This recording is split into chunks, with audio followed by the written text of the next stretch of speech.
السلام عليكم، ازيكم عاملين ايه؟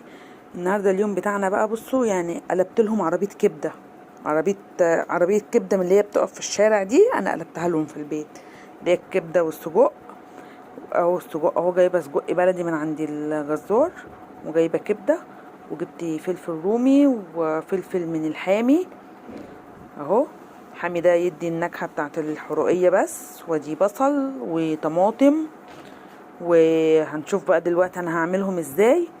قبل ما نبدأ الفيديو ونقول بسم الله الرحمن الرحيم، ما تنسوش تشتركوا في القناة وتعملوا لايك. ولو اتفرجت على الفيديو وعجبك اعملي لي، اكتبي لي كومنت حلو كده قمر زيك. بس هنقول بقى بسم الله الرحمن الرحيم كده. بصوا بقى، انا سألت الجزار ايه افضل طريقة اغسل بيها السجق ده. قال لي حطيه، اشطفيه الاول وحطيه في ميه تغلي على النار، ومعاه ليمون. يعني اعصري في الميه دي ليمونه، وحطي القشر بتاعها، واديله غلوه واحده بس. اهو انا فعلا عملت زي هو ما قال لي، اديته فعلا. هو مسافه ما غلي انا طفيت، يعني أنا طفيت اهو خلاص. ده بقى بيعمل ايه؟ بينزل كل الدهون اللي في السجق، كل الدهون اللي فيه. بصوا لو تلاحظوا حتى الميه فيها دهون اهي نزلت.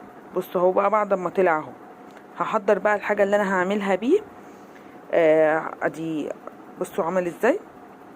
تحسوا ان هو خلاص بقى الدهون اللي فيه كلها نزلت، بقى مفهوش اي حاجه بصراحه. فعلا لقيت ان دي افضل طريقه قبل ما احمره ولا الكلام ده كله. جبت بقى هو بصلتين كبار، جبت برضو الفلفل اهو، كام قرن فلفل وكام طماطمايه قطعتهم. والفلفل الطويل ده هحطه وهقسمه نصين بس، وهحطه سليم. ادي بقى جبت اهو هحمره في قلب الحله اللي انا هعمله فيها. يعني مش هحمره في الطاسه ولا في صينيه ولا الكلام ده كله. انت هتعمليه في صينيه، حمريه في الصينيه، تحمريه تحطيه في حله، حمريه برده في قلب الحله زي ما هو. بحيث ان انت لما تشيليه من الزيت ده اعملي عليه بقى الخلطه اللي انت هتعمليها بتاعته يعني. اهو مسكته اهو بقى، هديله اهو تحميره مع نفسه بقى. يعني حطيته وسبته بقى كده مع نفسه. هو طبعا ما بياخدش وقت ولا حاجه. وبعد ما شلته حطيته اهو في نفس الزيت بتاعه. قمت حاطه البصل، والبصل لما هيصفر طبعا بتنين اقلب كده فيه لحد اما الاقيه يصفر. انا ليه بقلبه؟ علشان ما يصفرش من ناحيه والناحيه التانية تبقى لا. يعني ممكن تبقى الحله يعني معوجه على العين كده. يعني اكيد انتوا فاهمين الكلام اللي انا بقوله ده. وسبت بقى البصليه كده تصفر. وبعد كده حطيت عليها هو معلقه توم كبيره كده حلوه. ده توم مع توم وفلفل اخضر. توم يعني عاملاه بقرنين فلفل كده حلو. هخليهم برضو ياخدوا تشويحة كده برضو مع بعض. وبعد كده هقوم حاطه عليهم. انا طبعا لسه ما عملتش الكبده خالص، انا حطاها بس في قلب مصفى تصفي الماده اللي بتبقى فيها، اللي هو الدم اللي بيبقى فيها. مسافه ما لقيت البصلايه اصفرت مع التومه، قمت نازله اهو عليها بالطماطمايه والطماطم، وهحط عليها قرنين الفلفل اللي انا مقطعاهم. برضو بيديه طعم حلو يا جماعة. يعني مهم جدا، مش اللي هو اختياري ان انت عايزة تحطي فلفل حطي ومش عايزة خلاص لا. الفلفل ده بيدي طعم حلو في قلب السجق. الخلطة دي انا بعملها بتبقى حلوة قوي. عارفين والله، يعني الولاد بيبقوا عايزين يسيبوا السجق نفسه وياكلوا من الخلطة بتاعته دي.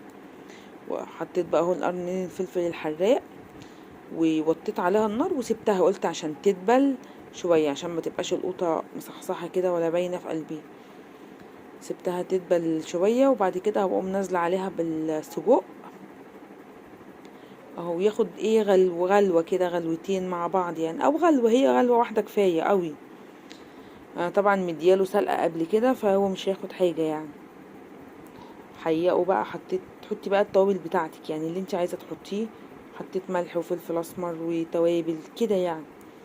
عايزة تحطي مرقة برضو حطي، على حسب ما انت ما تحطي. انا يعني التوابل اللي موجودة عندك في المطبخ حطيها.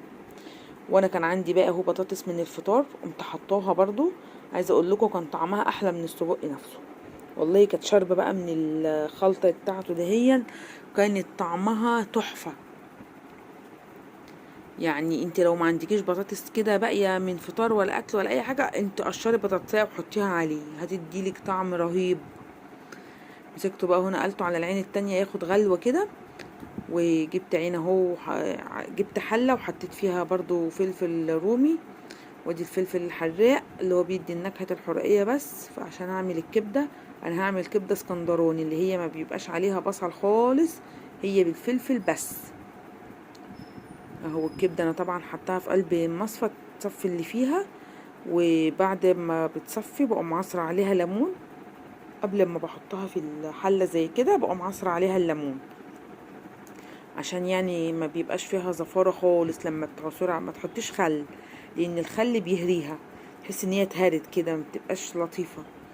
انما الليمون بيخليها زي ما هي صحيحه زي ما هي، بس برضو بيضيع منها الزفاره خالص. حطيتها بقى وقمت حاطه عليها رشه فلفل اسمر، وحطيت عليها ملح والتوابل برضو اللي انت عايزه تحطيها حطيها كده. يعني المهم تحطيها على العين عاليه عشان ما تنزلش معاكي ميه ولا حاجه، بحيث ان هي تبقى ناشفه. الكبده الاسكندراني بتبقى حلوه قوي. ممكن تتعمل ببصل كبده عاديه، بس الاسكندراني ما بيتحطش عليها بصل خالص، هي فلفل وثوم بس. وجبت بقى فينو، طبعا بيتاكل بفينو يعني مش بعيش. لو انت عندك عيش بلدي طازه لسه برضو ممكن يتاكل بيه، بيبقى حلو. بس انا كان الطلب كان بفينو يعني. فمسكت بقى وهعمل بقى كده سندوتشات، وعملت جنبهم سلطه الطحينه برضو. ولو عايزه تجيبي مثلا مخلل جنبهم، عندك مخلل حطي برضو مخلل بيبقى حلو. اه اعملي بقى تحطي بقى زي ما انت ما عاوزه، حطي كتير تحطي قليل على حسب ما انتم هتاكلوا، يعني انت اللي هتاكلي. والسجق ده انا سايباه سليم عشان احطه بفينو زي كده برضو بيبقى كويس.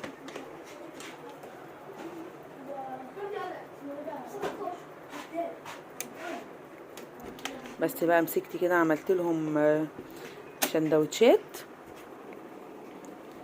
اهو. وممكن السجق ده ممكن يتقطع، ممكن تقطعيه حلقات كده صغيرة، وممكن يعني الصباع ده تقسميه مثلا 2 3، انما كده افضل.